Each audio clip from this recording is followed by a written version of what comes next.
Bro says we getting too much Lego content now. Come on, Ronir. We can do this. I agree. There literally is.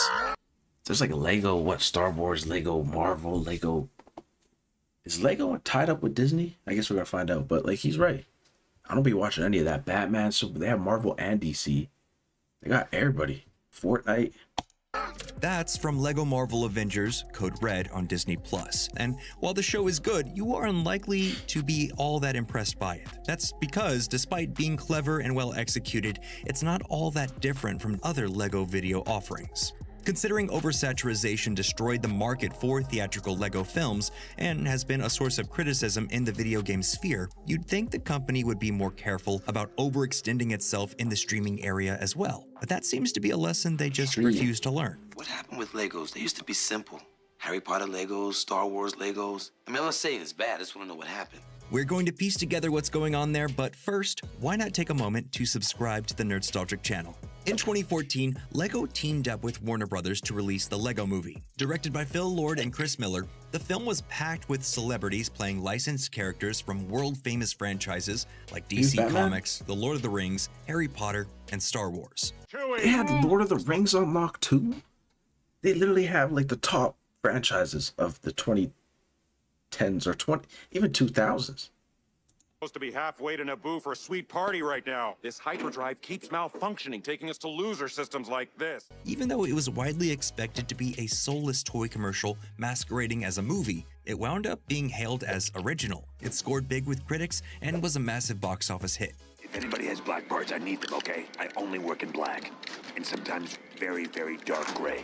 Given how big the movie blew up, sequels were inevitable, and the Lego Movie was quickly followed up in 2017 by the well-liked but slightly less financially and critically successful spin-off, the Lego Batman movie. Later that same year, that film was then itself followed up with the critically panned box office disappointment, the Lego Ninjago movie. By the time the direct sequel, the Lego Movie 2, the second part, finally arrived in theaters in 2019, audiences had seemingly grown bored with the franchise. After just 3 movies, it had already come to feel too formulaic. And while wasn't there way more than 3 movies in between there though? They're releasing like smaller movies.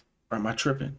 Didn't they have like some Star Wars things? And I don't know. I feel like I've seen a bunch of little Lego movies in between that, not just those 3. Those are just the biggest ones. While the movie didn't flop, its drastically reduced box office performance convinced Warner Brothers to allow its rights Or one that didn't go straight to DVD probably. to the franchise to expire. That's great. You can't do anything better. There's no reason why you should move. Pa, you just moved and you just wrecked it. You wrecked it!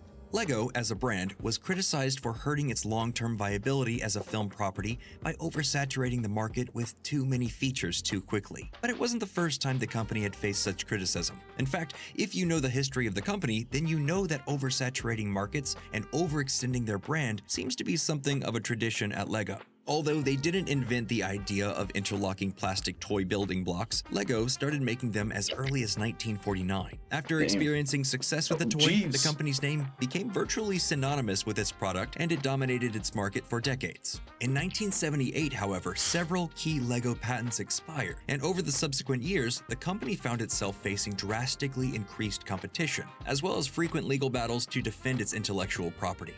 At the time, children's tastes in entertainment were changing. Video games were quickly becoming much more popular, and the market for physical toys was shrinking. LEGO as a brand would have to evolve if it was going to stay afloat. We were making the wrong products, and we were not even able to deliver the products that people wanted to the stores. To that end, they tried making a brief foray into original entertainment with the 1987 television series Edward and Friends. Then, in 1995, they began licensing LEGO video game content with the Japan-only release of Sega's LEGO Fun to Build. LEGO even made efforts to Bro, that would have been a hit over here. Why only in Japan?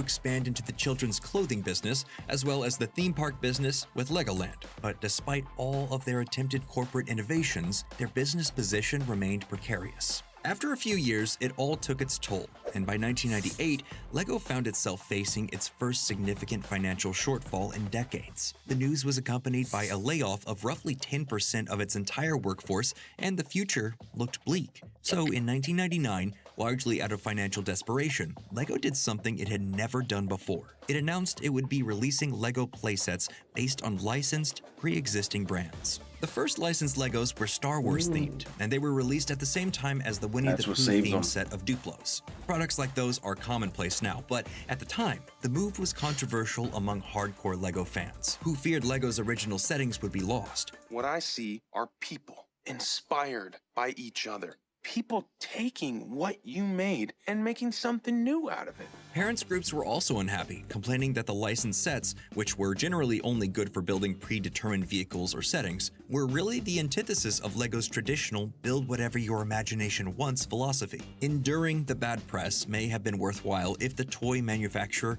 could have made the sets pay off financially, but due to the additional licensing costs for the respective intellectual properties, they couldn't really do it. The company was criticized in business circles for overextending its brand in its attempts to stay relevant. After a change in management and some tweaks to the business model, however, LEGO figured out how to make the licensed sets profitable, and once they had that down, they never looked back. Intellectual property-inspired sets proliferated quickly, and in the subsequent years, recognizable IPs like Harry Potter, Mickey Mouse, Batman, Spider-Man, Jurassic Park, and Indiana Jones all turned up at toy stores in LEGO form. So many. Since selling toys was the company's main priority, the focus on IP-related products would echo throughout LEGO's other efforts. I'm a night-stalking, crime-fighting vigilante. I don't feel anything emotionally except for rage. And over on the video game side of things, the story was much of the same. The first licensed LEGO video game was 2001's LEGO creator Harry Potter for Microsoft Windows. This would be followed by more Harry Potter, as well as LEGO games set in the universes of Star Wars, Indiana Jones,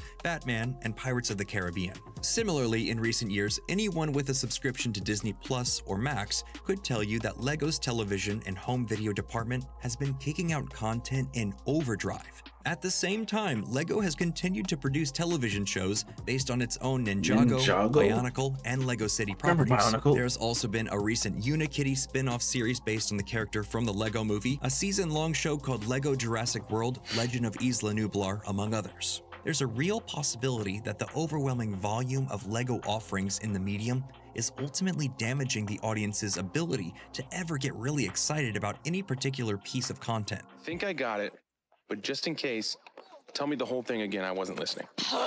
For those who truly want to know, there may be a pretty good test coming up in the next few years. That's because after Warner Brothers released the rights to their theatrical films based on LEGO properties, they were snatched up by Universal. And in 2023, it was widely reported that the studio had finally started development on a new LEGO movie. While there's no release date set as of this writing, it will certainly be interesting to see whether there's still an appetite for a new LEGO movie after the tsunami of LEGO home video content. You've always been a good boy. Now come along, time to kick some butt, North Pole style.